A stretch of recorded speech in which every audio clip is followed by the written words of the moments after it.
a common myth that SMED, single minute exchange of dies, is a tool only to reduce setup time. But this is, not correct.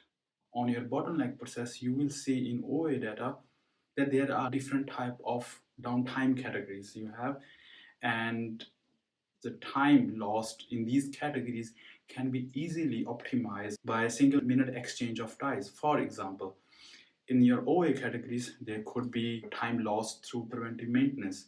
It could be that we are spending some time or we are losing a lot of time. Research and development trials are being done on the bottleneck process or the other machines. And we have regular cleanings and obviously for the setup time. This is a so simple and easy tool, yet a lot of people are thinking that it is only for optimizing the setup time. No, there are many categories. In this series of setup time, we will be first seeing how we can use this method, what are the different steps. So we will be seeing this lean tool in 6 steps.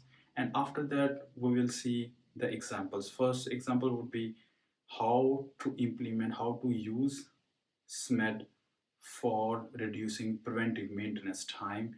And the second example would be how we can reduce the setup time on any normal semi-automatic or automatic machine.